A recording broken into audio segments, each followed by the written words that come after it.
the four of you have played so much football together. Yeah. It feels like that would be a significant challenge to get somebody like that caught up. So how did you guys go about it? He came in and worked really hard from day one, throughout the spring and things like that. And then come training camp, there wasn't. I mean, he's a good football player. We were just kind of blown away at some of the things he was able to do. But that's what makes this sport so interesting is, you spend so much time together. You spend, time eating together, especially during the summer, during training camp, you're with each other every day for every minute. So, you grow these bonds and they happen a lot faster than they, do in the real world sometimes. And I think that's what makes this game so cool. So, he came in, bought into what we were doing. So it was a pretty easy transition. I wouldn't say there was much of a growing process to accept him into the group or anything like that. What were some of the things he did that you mentioned, like when you were just kind of shocked by some of the stuff that he did? Yeah, some of the stuff in the run game he could do. He's just so big, just swallow up people. It was impressive. And then, kind of the same thing in pass pro, he's just so big, hard to get around, has great length, great strength. So, he's a good football player. When you say you get to know these guys, yeah.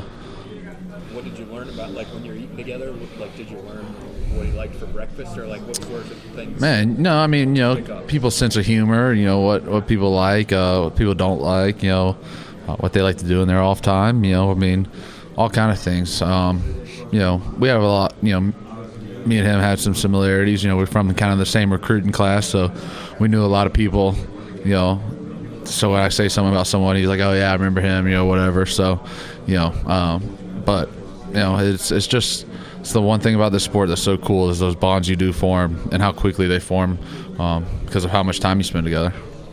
Yeah.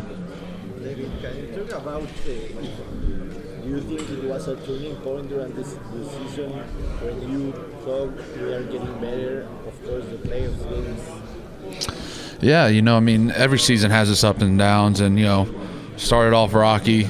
Started off 1-2, then we hit that stretch where we won 9 games or whatever it was, maybe 8, and then had the loss against Tennessee before the bye, come back, played the Jets and kind of got back on the right foot there, and then had the loss in Miami, then go to Pittsburgh, another bad loss, and our kind of backs were against the wall at that point, and we knew we had to play our best football going forward, and we did, but it wasn't just one turning point. It was just coming in each day, working.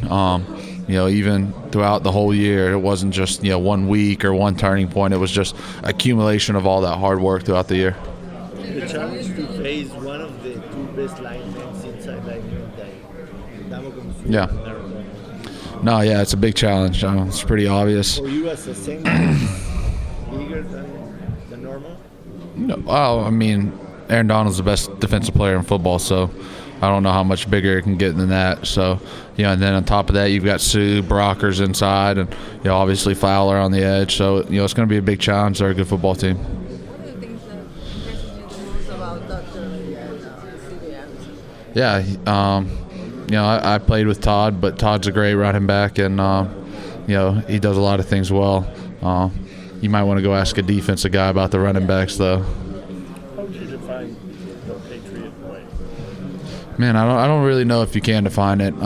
It's not a inscription we have on a T-shirt or anything like that. I think it's just coming in each day, working hard, giving your best each day, that competitive stamina.